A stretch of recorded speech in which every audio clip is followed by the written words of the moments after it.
नमस्कार दोस्तों, तो कैसे हैं आप सभी लोग। आशा करता हूँ अपनी तैयारी बहुत जमकर कर रहे होंगे। तो उत्तर प्रदेश पुलिस की तैयारी, इस समय परीक्षा फॉर्म आ गया। परीक्षा फॉर्म सभी लोग भर दीजिए और बहुत जल्दी एग्जाम होने वाला है। तो देखिए, एग्जाम में एग्जाम पास करने के लिए इतिहास के क्वेश्चन बहुत महत्वपूर्ण होते हैं।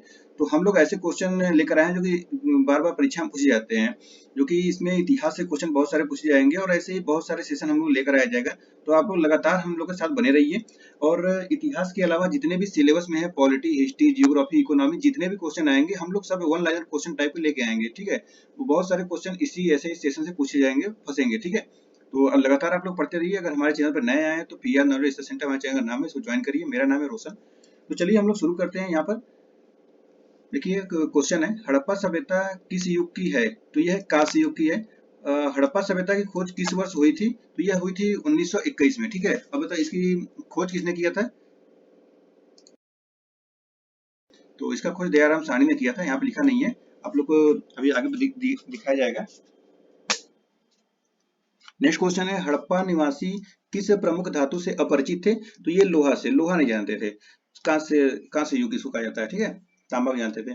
सिंधु घाटी सभ्यता में विशाल स्नानागार कहाँ पाया गया। तो ये मोहनजोदड़ो में पाया गया, बहुत बड़ा विशाल स्नानागार पाया गया है। ठीक है, और भारत में खोजा गया सबसे पुराना शहर कौन सा था। तो यह है हड़प्पा, इसलिए हड़प्पा का नाम कहते भी हैं, हड़प्पा सभ्यता। तो देखिए, ऐसे क्वेश्चन बार बार पूछे जाएंगे। आप लोग इसको कई बार वीडियो को देखिए ताकि अपने क्वेश्चन आपको एकदम रट जाए। हड़प्पा सभ्यता में हल से जोते गए खेत के साक्ष्य कहाँ से मिले हैं। तो ये मिले हैं कालीबंगा से। कालीबंगा स्थल राजस्थान के किस जिले में स्थित है। तो यह है हनुमानगढ़ में। ऐसे क्वेश्चन पूछे जाएंगे, कई ऑप्शन दिए जाएंगे, तो उसमें एक हनुमानगढ़ भी ऑप्शन रहेगा, तो उसको लगाइए हनुमानगढ़, कालीबंगा हनुमानगढ़। हड़प्पा सभ्यता का सर्वाधिक मान्यता प्राप्त काल कौन सा है। तो यह है 2500 से 1700 ईसा पूर्व। कहीं कहीं आपको 2350 से लेकर ऐसे दिया जाएगा, तो वो भी सही रहेगा, लेकिन एनसीईआरटी की बुक में 2500 से 1700 तक का है। भारत की आर्थिक राजधानी क्या है। आर्थिक राजधानी मुंबई। ठीक है, तो धार्मिक राजधानी क्या है। तो वो वाराणसी है, काशी। और सांस्कृतिक राजधानी, धार्मिक राजधानी हो गया और आर्थिक हो गया। संस्कृति को भी सांस्कृतिक धार्मिक को भी बोलेंगे।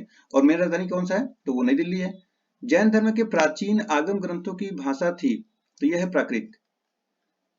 नेक्स्ट क्वेश्चन है, किस चीनी शासक ने 1341 ईस्वी में मोहम्मद बिन तुगलक के दरबार में अपना राजदूत भेजा था।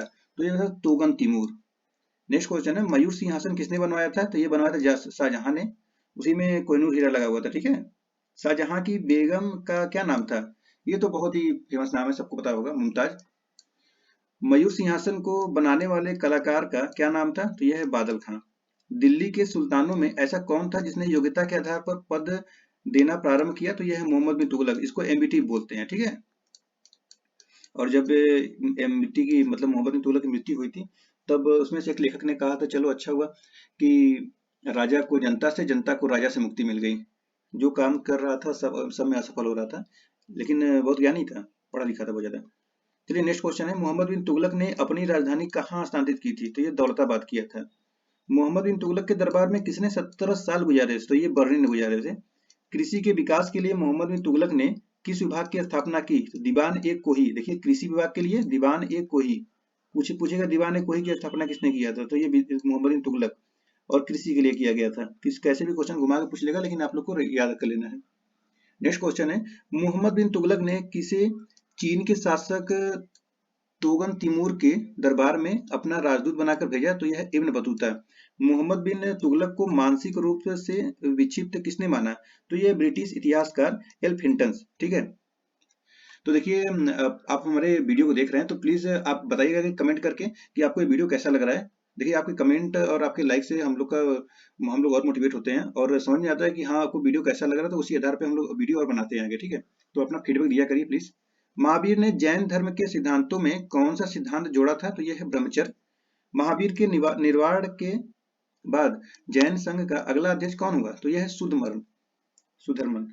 तो अब नेक्स्ट क्वेश्चन है, वैदिक काल में यव किसे कहा जाता था। यह जव को कहा जाता है। यव यव को क्या बोलेंगे, जव। ठीक है, दिलवाड़ा के प्रसिद्ध जैन मंदिरों यहाँ को बनवाया था। तो यह है सोलंकियों ने बनवाया था। बौद्ध धर्म के प्रवर्तक गौतम बुद्ध का जन्म कब और कहाँ हुआ। तो यह 563 ईसा पूर्व में लुम्बिनी में हुआ था।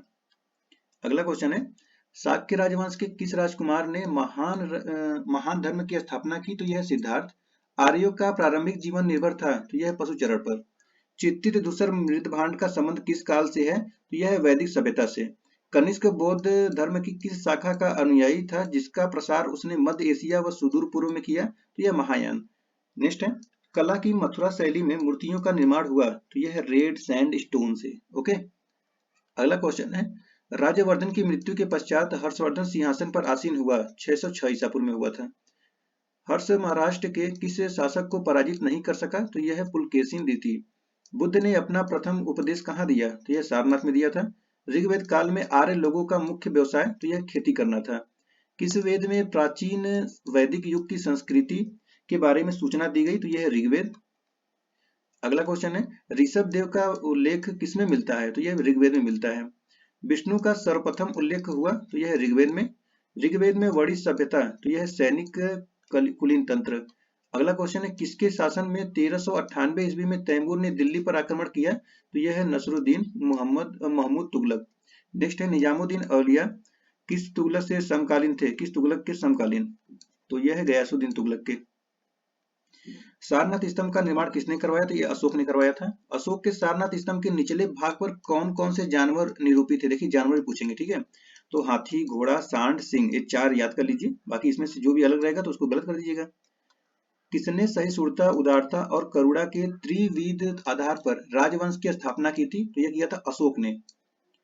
अशोक ने कहा चोल पांड्य केरल पुत्र और सतीय पुत्रों का अपनी पड़ोसी शक्तियों के रूप में उल्लेख किया है? तो यह द्वितीय शिलालेख में। अशोक के अभिलेख में उसके किस एकमात्र पुत्र की चर्चा की गई है? तो यह तीवर में किया गया है। अगला क्वेश्चन है, दिल्ली सल्तनत में किस सबसे लंबी अवधि तक किस वंश का शासन था? तो यह तुगलक वंश का शासन था सबसे लंबी अवधि में। अशोक के अभिलेख में उसके किस एकमात्र पुत्र की चर्चा की गई है? तो तीवर में। अभी सेम क्वेश्चन है, हिंदुस्तान की राजधानी दिल्ली से दौलताबाद किस शासक ने स्थापित किया था? देखिए रिपीट हुआ है क्वेश्चन, याद हो गया, मोहम्मद बिन तुगलक ने किया था। अशोक ने अपने किस शिलालेख में स्वयं का उल्लेख किया है? तो यह है मास्की में। अशोक के ब्राह्मी अभिलेखों को सर्वप्रथम किसने पढ़ा था? तो ये जेम्स प्रिंसेप। याद रखिए क्वेश्चन पूछे जाएंगे जेम्स प्रिंसेप का, ठीक है। अगला क्वेश्चन है, श्रीनगर की स्थापना किस शासक ने की थी? किस शासक ने, या मी नहीं है, की थी, तो यह अशोक ने किया था। मध्यकालीन भारत का प्रथम शासक कौन था जिसने सती प्रथा पर निषेध लगाया? तो यह है मोहम्मद बिन तुगलक। किस सुल्तान ने सर्वप्रथम उत्तर भारत में सिंचाई हेतु नहरों का जाल सा फैला दिया था? तो यह फिरोज शाह तुगलक, इसको FST बोलते हैं, फिरोज तुगलक, ठीक है। मराठा शक्ति का उदय कब हुआ? 17वीं शताब्दी में ईस्वी में हुआ था, 17वीं शताब्दी के उत्तरार्ध में। किसके नेतृत्व में 17वीं शताब्दी के उत्तरार्ध में मराठा शक्ति का जन्म हुआ? तो यह है शिवाजी। अगला क्वेश्चन है, बाबर का जन्म कब और कहाँ हुआ था? 24 नहीं है, सॉरी, ये 14 होगा, 14 फरवरी को, ठीक है। याद होगा आपको, वैलेंटाइन डे के नाम से याद रखिए इसको, 14 फरवरी। और आप पुलिस में जा रहे हैं तो आप तो बहुत ही उत्सुक होंगे, तो पुलवामा का नाम रखते होंगे, तो बहुत अच्छा है, पुलवामा के हमला के से भी याद रख सकते हैं। तो 14 फरवरी 1483 है, 1483 ईस्वी में फरगना में, ठीक है। बाबर भारत पर हमला आक्रमण किसे विरुद्ध किया था? किसके विरुद्ध किया था होगा, हिंदी थोड़ा सा टाइपिंग में गड़बड़ हो गया है, किसके विरुद्ध किया था? तो यह यूसुफ जाइयो के विरुद्ध। बाबर का पहला महत्वपूर्ण आक्रमण कब माना जाता है? तो यह 1526 ईस्वी में किया था, ठीक है। पानीपत की पहली लड़ाई किसके बीच हुई थी? तो इब्राहिम लोदी और बाबर। कब हुई थी? 1526 में पानीपत की लड़ाई हुई थी। पानीपत की पहली लड़ाई कब की गई थी? तो 1526 में। से आगे क्वेश्चन तीनों लगातार। खानवा का युद्ध कब और किसके बीच हुआ? तो यह 1527 ईस्वी में हुआ था, राणा सांगा और बाबर के बीच में। बाबर और मोदिनी राय के बीच युद्ध किस नाम से जाना जाता है? तो यह चंदेरी का युद्ध 1528 में। देखिए लगातार युद्ध किया था, 1526 में, 27 में, 28 में। फिर घाघरा के युद्ध में बाबर ने किसे पराजित किया था? तो यह महमूद लोदी को, इब्राहिम बिन लोदी का भाई था ये। बाबर की आत्मकथा को किस नाम से जाना जाता है? तो ये जाना जाता है तुजुक ए बाबरी, बाबरनामा। अब आप कमेंट करके ये बताइए कि बाबरनामा कौन से लैंग्वेज में लिखा गया, कौन सी भाषा में? किस युद्ध सॉरी किस युद्ध में बाबर ने तोपखाना का इस्तेमाल किया था? तो पानीपत के प्रथम युद्ध में। कब हुआ था पानीपत प्रथम युद्ध? 1526। अगला क्वेश्चन है, पानीपत का द्वितीय युद्ध कब और किसके बीच लड़ा गया? तो ये देखिए 1556 ईस्वी में हुआ था, अकबर और हेमू विक्रमादित्य के बीच हुआ था। पानीपत का द्वितीय युद्ध किसकी जीत हुई थी? अकबर की जीत हुई थी। किसके संरक्षण में अकबर ने 1560 ईस्वी तक शासन किया था? तो यह बैरम खां। सिंहासन पर बैठते ही अकबर ने कौन सा युद्ध लड़ा और जीता? तो यह पानीपत का दूसरी लड़ाई। कब? 1556 ईस्वी में। भारत के प्रथम विधि निर्माता कौन थे? तो यह है मनु। वैशेषिक दर्शन के प्रतिपादक कौन थे? तो यह है महर्षि उलूक कड़ाद। न्याय दर्शन के प्रतिपादक कौन थे? तो यह है महर्षि गौतम। सांख्य दर्शन के प्रतिपादक कौन थे? तो यह है कपिल मुनि। और पूर्व मीमांसा दर्शन के प्रतिपादक कौन थे? जैमिनी है। कांचीपुरम के कैलाशनाथ मंदिर का निर्माण किसने करवाया था? तो यह है नरसिंह वर्मन द्वितीय ने प्रथम में। अगला क्वेश्चन है कांचीपुरम के मुक्तेश्वर मंदिर तथा बैंकुट पेशमाल मंदिर का निर्माण किसने करवाया था? तो यह है नंदी वर्मन द्वितीय ने करवाया था। नेक्स्ट क्वेश्चन है राष्ट्रकूट वंश का संस्थापक कौन था? यह है दंतीदुर्ग। नेक्स्ट है कृष्ण प्रथम, गोविंद तृतीय, अमोघ वर्ष, कृष्ण द्वितीय, इंद्र तृतीय तथा कृष्ण तृतीय किस वंश के राजा थे? तो यह राष्ट्रकूट है। जितने भी लोग हैं ये सब राष्ट्रकूट वंश के हैं। राष्ट्रकूट वंश की राजधानी कहाँ हुई करती थी? तो यह है मानकीर या मानखेड़। राष्ट्रकूट वंश का प्रथम शासक कौन है? ध्रुव। नेक्स्ट क्वेश्चन है, देखिए सब क्वेश्चन जितने भी क्वेश्चन है सब इंपॉर्टेंट क्वेश्चन है, किसी न किसी एग्जाम में आए हुए हैं और क्वेश्चन एग्जाम में पूछे जा सकते हैं ऐसे, तो प्लीज इसको रटिए आप लोग। किस राष्ट्रकूट शासक ने प्रतिहार वंश के शासक नागभट्ट द्वितीय को पराजित किया था? तो यह है गोविंद तृतीय। हर्यक वंश का संस्थापक कौन था? तो यह बिंबिसार। राष्ट्रकूट वंश का अंतिम शासक कौन था? यह कृष्ण तृतीय। महाराष्ट्र में स्थित एलोरा एवं एलिफेंटा गुफाओं का निर्माण किस शासकों के शासनकाल में हुआ? तो यह राष्ट्रकूट। कल्याणी के चालुक्य वंश की स्थापना किसने की थी? तो तैलव द्वितीय ने किया था। वातापी के चालुक्य वंश की स्थापना किसने की थी? तो राजा जयसिंह। पुलकेशिन प्रथम, पुलकेशिन द्वितीय, विजयादित्य तथा कीर्तिवर्मन किस वंश के राजा थे? तो यह चालुक्य वंश, वातापी वंश के। विक्रमादित्य, तो विक्रमादित्य चौथे थे। यहाँ पे क्वेश्चन ऐसे हो गया, उत्तर विक्रमादित्य हो गया। वेंगी के चालुक्य वंश के संस्थापक कौन थे? तो यह है विष्णुवर्धन। चोल वंश का संस्थापक कौन था? तो यह है विच्छलय। अगला क्वेश्चन है वंश की राजधानी कहाँ, चोल वंश की राजधानी कहाँ हुआ करती थी? तो यह तंजावुर में हुआ थी। परांतक प्रथम, राजराज प्रथम और राजेंद्र प्रथम तथा कुलुंतु किस वंश के राजा थे? तो ये चोल वंश। देखिए अगर राजराज प्रथम और राजेंद्र प्रथम का नाम सुनेंगे तो आपको याद ही आ जाएगा, बहुत महान शासक थे चोल वंश के।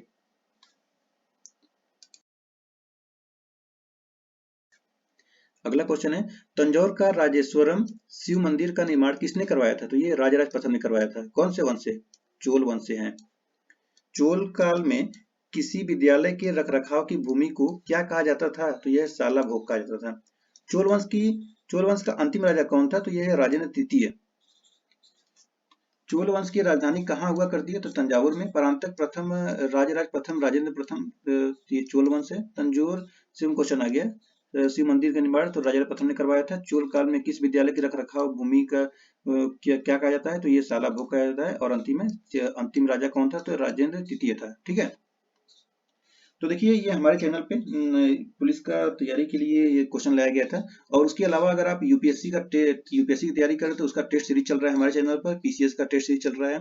और अगर आरओ की तैयारी करें तो उसका भी टेस्ट सीरीज चल रहा है। और इसमें घटना चक्र पढ़ाया गया है, जो कि अगर आप इस तीनों की तैयारी कर रहे हैं तो घटना चक्र पढ़ना बहुत जरूरी है। ठीक है, घटना चक्र में हिस्ट्री, पॉलिटी, इकोनॉमी, इन्वायरमेंट और साइंस एंड टेक और इसमें जियोग्राफी भी है।